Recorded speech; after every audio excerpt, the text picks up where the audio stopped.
Hello my dear aspirants, welcome to Roy academy learning point YouTube channel. বন্ধুরা, এই ভিডিওতে আমি সম্প্রতি হওয়া আরপিএফ কনস্টেবল পরীক্ষার 5 মার্চ 2025-এর সেকেন্ড শিফটের সবকটি জেনারেল অ্যাওয়ারনেসের কোশ্চেন আলোচনা করব। এই কোশ্চেনগুলি তোমাদের আসন্ন রেলের সব পরীক্ষার জন্য গুরুত্বপূর্ণ, তাই ভিডিওটি প্রথম থেকে শেষ পর্যন্ত দেখবে। আর আমাদের চ্যানেলে নতুন হয়ে থাকলে চ্যানেলটিকে সাবস্ক্রাইব করার পরে পাশে আসা বেল আইকনটিকে অল অপশানে সেট করে নেবে, ঠিক আছে? টোটাল 36টা শিফটে আরপিএফ কনস্টেবল পরীক্ষা হয়েছিল।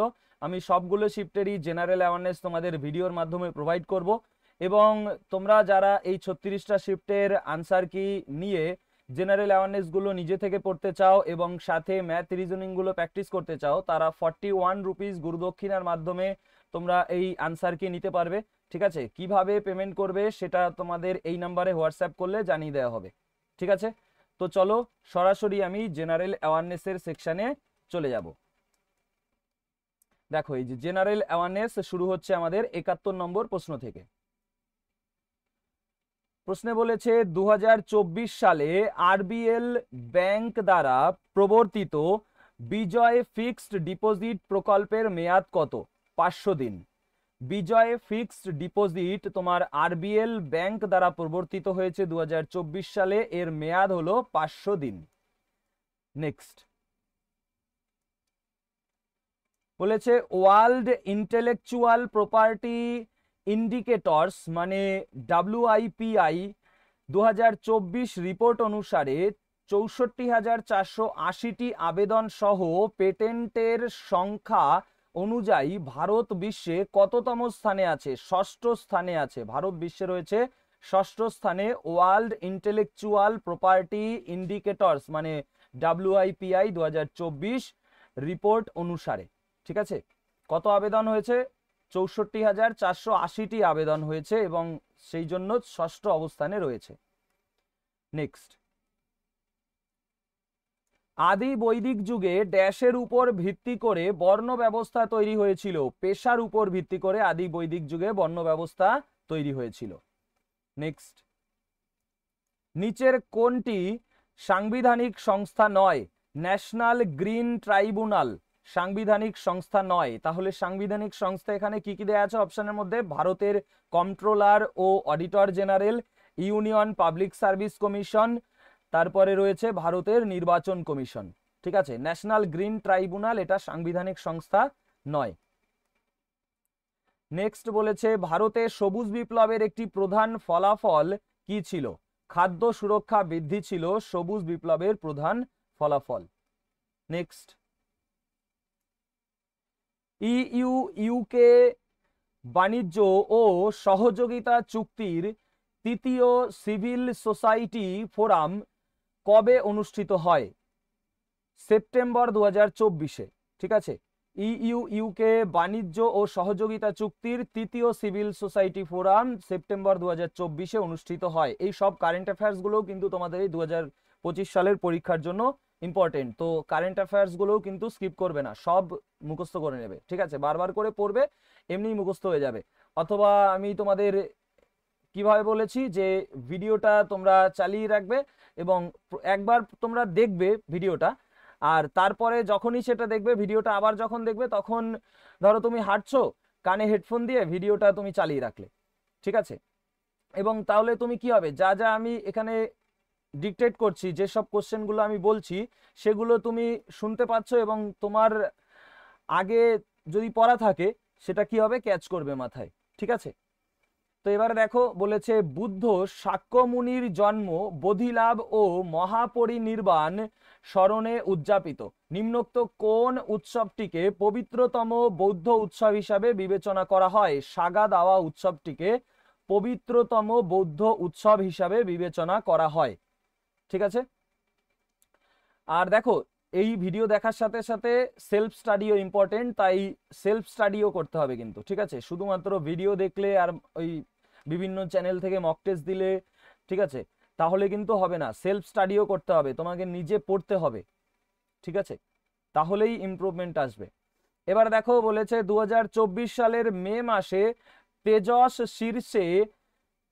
শীর্ষে ফিনল্যান্ডের জাভাস্কিলায় মোটোনেট জিপি এ ওয়ার্ল্ড অ্যাথলেটিক্স কন্টিনেন্টাল ট্যুর এর কোন ইভেন্ট মাত্র 13.41 সেকেন্ড সময় নিয়ে জাতীয় রেকর্ড ভাঙেন?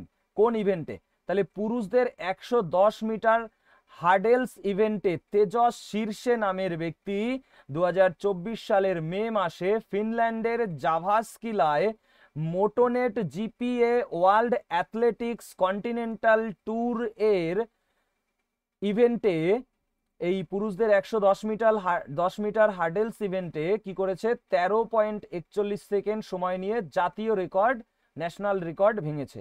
ঠিক আছে, তেজস শীর্ষে পুরুষদের 110 মিটার হার্ডেলসে 13.41 সেকেন্ড সময় নিয়েছে। নেক্সট আমাদের এবার 79 নম্বর বলেছে, নিম্নলিখিত দেশগুলির মধ্যে কোনটি 2024 সালের সেপ্টেম্বরে সংবিধান ঘোষণার নবম বার্ষিকী পালন করেছে? নেপাল। নেপাল 2024 সালের সেপ্টেম্বরে সংবিধান ঘোষণার নবম বার্ষিকী পালন করেছে। এবারে বলেছে, পূর্ব নিযুক্ত হয়ে 2024 সালের 22শে অক্টোবরে কে জাতীয় মহিলা কমিশনের নতুন চেয়ারপারসন হিসাবে দায়িত্ব গ্রহণ করেন? তো বিজয়া কে রাহাতকর। বিজয়া কে রাহাতকর পূর্ব নিযুক্ত হয়ে 2024 সালের 22শে অক্টোবরে জাতীয় মহিলা কমিশনের নতুন চেয়ারপারসন হিসাবে দায়িত্ব গ্রহণ করেন। নেক্সট দেখো, বলেছে একটি আদর্শ গ্যাসের রুদ্ধতাপীয় সংকোচনের ফলে ড্যাশ কি হয়? তাপমাত্রা বৃদ্ধি পায়। একটি আদর্শ গ্যাসের রুদ্ধতাপীয় সংকোচনের ফলে তাপমাত্রা বৃদ্ধি পায়। নেক্সট, 2024 সালের ফেব্রুয়ারিতে সিড্যাক হায়দ্রাবাদ দ্বারা চালু করা এম প্রবন্ধ সংস্থাগুলিকে ড্যাশের ঝুঁকি কমাতে সাহায্য করে? তথ্য লঙ্ঘন ও চুরির ঝুঁকি কমাতে সাহায্য করে। ঠিক আছে, এম প্রবন্ধ এটা চালু করেছে কে? তোমার সিড্যাক হায়দ্রাবাদ দ্বারা এটা চালু করা হয়েছে 2024 সালের ফেব্রুয়ারিতে। আর এই এটা কি করে? সংস্থাগুলিকে তথ্য লঙ্ঘন ও চুরির ঝুঁকি কমাতে সাহায্য করে। ঠিক আছে, নেক্সট দেখো, বলেছে খাদ্য শিল্পে অনেক প্রকার আঠা ব্যবহৃত হয় জিনিসপত্র ঘন করার এজেন্ট হিসাবে বা ইমালসন স্টেবিলাইজার হিসাবে। এতে প্রধানত ড্যাশ থাকে, এতে প্রধানত পলিস্যাকারাইড থাকে। আঠায় কি থাকে? পলিস্যাকারাইড। খাদ্য শিল্পে যে অনেক প্রকার আঠা ব্যবহার করা হয় তাতে থাকে হলো পলিস্যাকারাইড। কিসের জন্য ব্যবহার করা হয়? জিনিসপত্র ঘন করার এজেন্ট হিসাবে বা ইমালসন স্টেবিলাইজার হিসাবে। নেক্সট, নিম্নোক্তদের মধ্যে কে গণপরিষদের অধীনে মৌলিক অধিকার, সংখ্যালঘু ও উপজাতি এবং বহির্ভূত এলাকার উপদেষ্টা কমিটির প্রধান ছিলেন? সর্দার বল্লভভাই প্যাটেল ছিলেন। নেক্সট, নিম্নলিখিত ধর্মীয় সাহিত্যগুলির মধ্যে কোনটি তুলসীদাস গোস্বামী দ্বারা রচিত নয়? সুর সারাবলী তুলসীদাস গোস্বামী দ্বারা রচিত নয়। তাহলে তুলসীদাস গোস্বামী দ্বারা রচিত কি? বিনয় পত্রিকা, হনুমান বাহুক, রামচরিত মানস। রামচরিত মানস তো একদম কমন, সব পরীক্ষায় এসছে। এছাড়াও বিনয় পত্রিকা, হনুমান বাহুক এগুলো তুলসীদাস গোস্বামী দ্বারা রচিত। নেক্সট দেখো, বলেছে আরটিজিএস এবং এনইএফটি সিস্টেমের জন্য ভারতীয় রিজার্ভ ব্যাংক দ্বারা প্রবর্তিত নেম লুকআপ ফেসিলিটির প্রধান সুবিধা কি? ভুল এবং জালিয়াতি কমাতে সুবিধাভোগীর নামের যাচাইকরণ। ঠিক আছে, নেম লুকআপ ফেসিলিটির প্রধান সুবিধা। নেক্সট, কতদিন ধরে গোয়া কার্নিভালের আয়োজন করা হয় যেখানে বিস্তৃত এবং উজ্জ্বল রঙিন ফ্লোট, সঙ্গীত এবং নাচ গোয়াতে কার্নিভালের জাঁকজমকের অংশ? 4 দিন ধরে এই গোয়া কার্নিভালের আয়োজন করা হয়। নেক্সট, একটি ব্যতিচারের নমুনার কেন্দ্রে সবচেয়ে উজ্জ্বল এবং বৃহত্তম ঝালরটি ড্যাশ নামে পরিচিত? সেন্ট্রাল ম্যাক্সিমাম নামে পরিচিত সবচেয়ে উজ্জ্বল এবং বৃহত্তম ঝালরটি। ঠিক আছে, নেক্সট বলেছে 2024 সালের সেপ্টেম্বরে ভারতে শিডিউলড কমার্শিয়াল ব্যাংকগুলি ঋণের হার সম্পর্কিত নিম্নলিখিত বিবৃতিগুলির মধ্যে কোনটি সত্য? তো নতুন ঋণের জন্য ভারযুক্ত গড় ঋণের হার কমেছে এবং বকেয়া ঋণের ক্ষেত্রে অপরিবর্তিত রয়েছে। তাহলে ভারতের শিডিউলড কমার্শিয়াল ব্যাংকগুলির ঋণের হার সম্পর্কিত কোনটি সত্য? নতুন ঋণের জন্য ভারযুক্ত গড় ঋণের হার কমেছে এবং বকেয়া ঋণের ক্ষেত্রে অপরিবর্তিত রয়েছে। ঠিক আছে, নেক্সট। 2024 সালের 29শে সেপ্টেম্বর ভারতের প্রথম হেলিকপ্টার অ্যাম্বুলেন্স পরিষেবা ড্যাশ প্রকল্প চালু করা হয়েছে। সঞ্জীবনী প্রকল্প চালু করা হয়েছে, প্রথম হেলিকপ্টার অ্যাম্বুলেন্স পরিষেবা 29 অক্টোবর। নেক্সট বলেছে যদি y সমান 10⁻x/z হয় এবং x এর একক সেমিতে থাকে তাহলে z এর একক ড্যাশে হবে। দেখো XYZ বলে দিয়েছে, দৈর্ঘ্য নির্দেশ করে, তাহলে x যদি সেমিতে হয় z ও আমাদের কিসে হবে, সেমিতেই হবে। ঠিক আছে, নেক্সট। ভারতীয় সংবিধানের কোন তফসিলটি রাজ্য ও কেন্দ্রশাসিত অঞ্চলগুলির রাজ্যসভায় আসনের বন্টনের সাথে সম্পর্কিত? চতুর্থ তফসিল। চতুর্থ তফসিল রাজ্য ও কেন্দ্রশাসিত অঞ্চলগুলির রাজ্যসভায় আসন বন্টনের সাথে সম্পর্কিত। চতুর্থ তফসিল ভেরি ইম্পর্টেন্ট। রাজ্য ও কেন্দ্রশাসিত অঞ্চলগুলির রাজ্যসভার আসন বন্টনের সাথে সম্পর্কিত চতুর্থ তফসিল। নেক্সট। ভারতীয় সংবিধান অনুসারে নিম্নলিখিতগুলির মধ্যে কোনটি ইউনিয়ন পাবলিক সার্ভিস কমিশনের কাজ নয়? উচ্চ কূটনৈতিক প্রকৃতির পদের নির্বাচনের জন্য পরামর্শ দেওয়া। উচ্চ কূটনৈতিক প্রকৃতিক পদের নির্বাচনের জন্য পরামর্শ দেওয়া তোমার ইউনিয়ন পাবলিক সার্ভিস কমিশনের কাজ নয়। তো এখানে ইউনিয়ন পাবলিক সার্ভিস কমিশনের কাজ কি সেগুলো এখান থেকে পড়ে নিতে হবে, যে নিয়োগ পদোন্নতি ও বদলির জন্য প্রার্থীদের উপযোগিতার বিষয়ে পরামর্শ দেওয়া, একজন সরকারি কর্মচারীর বিরুদ্ধে জারি করা আইনি প্রক্রিয়ার দাবির বিষয়ে পরামর্শ দেওয়া, সরকারি কর্মচারীদের প্রভাবিত করে এমন শৃঙ্খলা সংক্রান্ত বিষয়ে পরামর্শ দেওয়া। ঠিক আছে, নেক্সট। নিম্নলিখিতদের মধ্যে কে 1857 সালে পাঞ্জাবের লুধিয়ানা জেলা থেকে ইস্ট ইন্ডিয়া কোম্পানির বিরুদ্ধে যুদ্ধ করেছিলেন? মৌলানা Shah Abdul Kadir.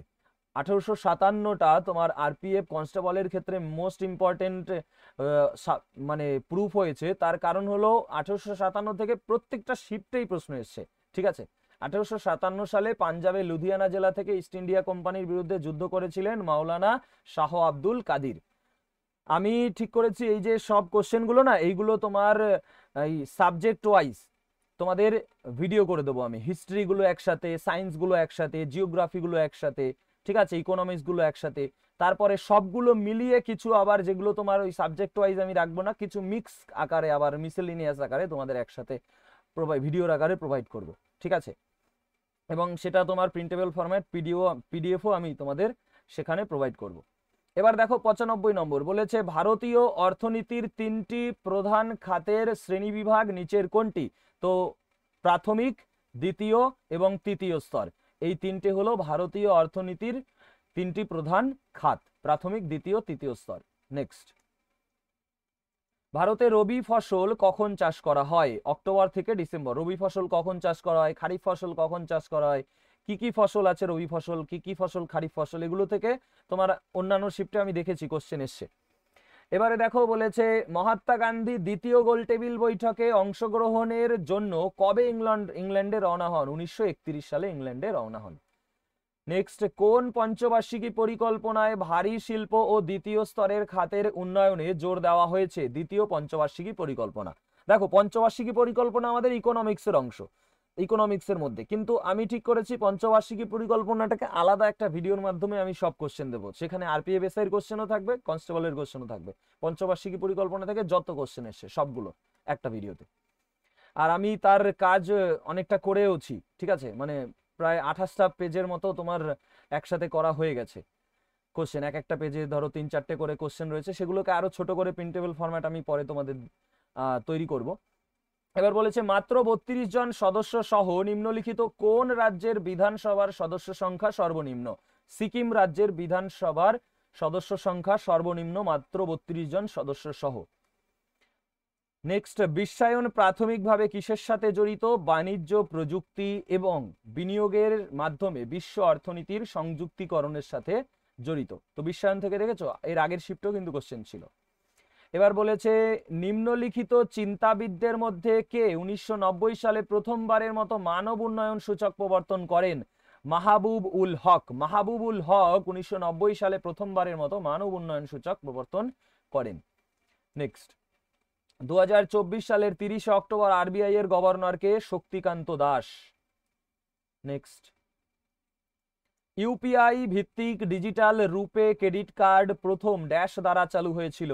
IDFC first bank দ্বারা ইউপিআই ভিত্তিক ডিজিটাল রূপে ক্রেডিট কার্ড প্রথম চালু হয়েছিল। নেক্সট দেখো, বলেছে হরপ্পা সভ্যতার অর্থনীতি প্রাথমিকভাবে কিসের উপর ভিত্তি করেছিল? তো কৃষি ও বাণিজ্যের উপর ভিত্তি করেছিল হরপ্পা সভ্যতার অর্থনীতি। নেক্সট, 2009 সালের 95তম সংশোধনী আইন কোন শ্রেণীর, দেখো তফসিলি জাতি ও তফসিলি উপজাতি শ্রেণীর নাগরিকদের জন্য লোকসভা এবং রাজ্য বিধানসভায় আসন সংরক্ষণের মেয়াদ বাড়িয়েছে। তো লোকসভা এবং রাজ্য বিধানসভায় আসন সংরক্ষণের মেয়াদ বাড়িয়েছে তফসিলি উপজাতি এবং তফসিলি জাতি শ্রেণীর নাগরিকদের জন্য 95তম সংশোধনী আইন, যেটি কবে হয়েছে? 2009 সালে। 95তম সংশোধনী আইন 2009 সালে এসসি এসটিদের শ্রেণীর নাগরিকদের জন্য লোকসভা রাজ্যসভা ও রাজ্য বিধানসভায় তোমার আসন সংরক্ষণের মেয়াদ বাড়িয়েছে। নেক্সট দেখো, 1991 সালের অর্থনৈতিক সংকটের সময় কোন সংস্থা ভারতকে আর্থিক সহায়তা দিয়েছিল? আন্তর্জাতিক মুদ্রা তহবিল। ঠিক আছে।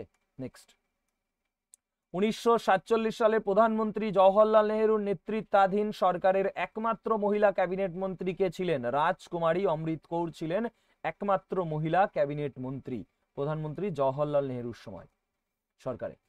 এবার দেখো, বলেছে ভারতীয় সংবিধানের 7ম সংশোধনী আইন 1956 প্রাথমিকভাবে কোন মানদণ্ডের উপর ভিত্তি করে রাজ্যগুলির পুনর্গঠন নিয়ে কাজ করেছিল? ভাষাগত ভিত্তি মানদণ্ডের উপর ভিত্তি, ভাষাগত ভিত্তি। ঠিক আছে, তাহলে ভারতীয় সংবিধানের 7ম সংশোধনী আইন 1956 প্রাথমিকভাবে ভাষাগত ভিত্তি মানদণ্ডের উপর ভিত্তি করে রাজ্যগুলির পুনর্গঠন নিয়ে কাজ করেছিল।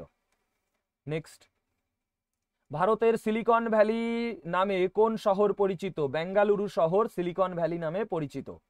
নেক্সট, 2024 সালের ফেব্রুয়ারিতে নয়াদিল্লিতে অনুষ্ঠিত ইন্ডাস এক্স শীর্ষ সম্মেলনটি ড্যাশের মধ্যে প্রতিরক্ষা উদ্ভাবনে সহযোগিতামূলক প্রচেষ্টার একটি উল্লেখযোগ্য মাইলফলক হিসাবে চিহ্নিত হয়। ভারত ও মার্কিন যুক্তরাষ্ট্র। 2024 সালের ফেব্রুয়ারিতে নয়াদিল্লিতে অনুষ্ঠিত ইন্ডাস এক্স শীর্ষ সম্মেলনটি ভারত ও মার্কিন যুক্তরাষ্ট্রের মধ্যে প্রতিরক্ষা উদ্ভাবনে সহযোগিতামূলক প্রচেষ্টার জন্য উল্লেখযোগ্য মাইলফলক হিসাবে চিহ্নিত হয়। নেক্সট বলেছে পুলিকট হ্রদ হলো একটি লোনা জলের উপহ্রদ। এটি কোন দুটি রাজ্যের মধ্যবর্তী স্থানে অবস্থিত? অন্ধ্রপ্রদেশ ও তামিলনাড়ু রাজ্যের মধ্যে অবস্থিত পুলিকট হ্রদ লোনা জলের উপহ্রদ। ভারতের অর্থনৈতিক সমীক্ষা 2023-24 অনুসারে ভারতের বৃহত্তম কার্পাস উৎপাদনকারী রাজ্য কোনটি? গুজরাট হলো বৃহত্তম কার্পাস উৎপাদনকারী রাজ্য। 2024 সালের আগস্টে প্রধান বিচারপতি DY চন্দ্রচূড়ের নেতৃত্বে 3 বিচারপতির বেঞ্চের দেওয়া রায় অনুসারে দিল্লির লেফটেন্যান্ট গভর্নরের ক্ষমতা সম্পর্কে সুপ্রিম কোর্টের অভিমত কি ছিল? এলজি স্বাধীনভাবে এমসিডি তে সদস্য মনোনীত করতে পারবেন। ঠিক আছে, এলজি মানে লেফটেন্যান্ট গভর্নর স্বাধীনভাবে এমসিডি তে সদস্য মনোনীত করতে পারবেন। আচ্ছা, 2024 সালের আগস্টে প্রধান বিচারপতি DY চন্দ্রচূড়ের নেতৃত্বে 3 বিচারপতির বেঞ্চে দেওয়া রায় অনুসারে দিল্লির লেফটেন্যান্ট গভর্নর স্বাধীনভাবে এমসিডি তে সদস্য মনোনীত করতে পারবেন। ঠিক আছে। নেক্সট, হুকের সূত্র নিম্নলিখিত হুকের সূত্র স্থিতিস্থাপক পদার্থে কোন দুটি ভৌত রাশির সম্পর্ক স্থাপন করে? পীড়ন এবং বিকৃতি। হুকের সূত্র স্থিতিস্থাপক পদার্থে পীড়ন ও বিকৃতি এই দুটি ভৌত রাশির মধ্যে সম্পর্ক স্থাপন করে। নেক্সট, বেদের মাধ্যমে ঈশ্বর মানুষকে জ্ঞান প্রদান করেছেন এই বিশ্বাস থেকে নিম্নলিখিতদের মধ্যে কে বেদে প্রত্যাবর্তন করুণের প্রচার করেছিলেন? স্বামী দয়ানন্দ সরস্বতী এটি প্রচার করেছেন। নেক্সট, 1857 সালের লোডিং দিয়েছে 1857 সালের বিদ্রোহে ব্রিটিশদের জয়ের ফলে কি হয়েছিল? ভারতীয় অঞ্চল ও প্রশাসনের পুনর্গঠন হয়েছিল। নেক্সট, প্রতিভা পাটিল কত সালে ভারতের রাষ্ট্রপতির পদ গ্রহণ করেন এবং মহিলাদের জন্য প্রথম এই পদে অধিষ্ঠিত হন? 2007 সালে প্রতিভা পাটিল রাষ্ট্রপতির পদ গ্রহণ করেন। ঠিক আছে, মহিলাদের মধ্যে প্রথম এই পদে অধিষ্ঠিত হয়েছেন প্রতিভা পাটিল, প্রথম মহিলা রাষ্ট্রপতি প্রতিভা পাটিল 2007 সালে হয়েছে। এবার দেখো বলেছে নিচের কোন দ্বীপটি লাক্ষাদ্বীপে অবস্থিত? পিট্টি দ্বীপ লাক্ষাদ্বীপে অবস্থিত। নিম্নলিখিত বিবৃতিগুলির মধ্যে কোনটি বা কোনগুলি সঠিক? বঙ্গোপসাগরে সৃষ্ট বৃষ্টিবহুল প্রণালীর ফলে উত্তর ভারতের সমভূমিতে বৃষ্টিপাত হয়, এটা সঠিক। তো কি বলেছে? বঙ্গোপসাগরে সৃষ্ট বৃষ্টিবহুল প্রণালীর ফলে উত্তর ভারতের সমভূমিতে বৃষ্টিপাত হয়। আর আরব সাগরের বৃষ্টিবহুল প্রণালী ভারতের পশ্চিম উপকূলে বৃষ্টিপাত নিয়ে আসে। ঠিক আছে, তো দুটোই আমাদের এখানে সঠিক। বঙ্গোপসাগরে সৃষ্ট বৃষ্টিবহন প্রণালী কোথায়? উত্তর ভারতে বৃষ্টিপাত ঘটায় সমভূমিতে, আর আরব সাগরের বৃষ্টিবহন প্রণালী পশ্চিম উপকূলে ভারতের বৃষ্টিপাত ঘটায়। নেক্সট, গঙ্গা সমভূমি ড্যাশ এবং তিস্তা নদীর মধ্যে বিস্তৃত। ঘাগর এবং তিস্তা নদীর মধ্যে গঙ্গা সমভূমি বিস্তৃত। ঠিক আছে, তো বন্ধুরা এই ভিডিওতে এই পর্যন্তই। ভিডিওটিকে লাইক করে দিও, বন্ধুদের সাথে শেয়ার করে দিও। দেখা হবে তোমাদের সাথে পরের ক্লাসে। ততক্ষণ পর্যন্ত সবাই সুস্থ থেকো এবং ভালো থেকো। Take care. জয় হিন্দ, জয় ভারত।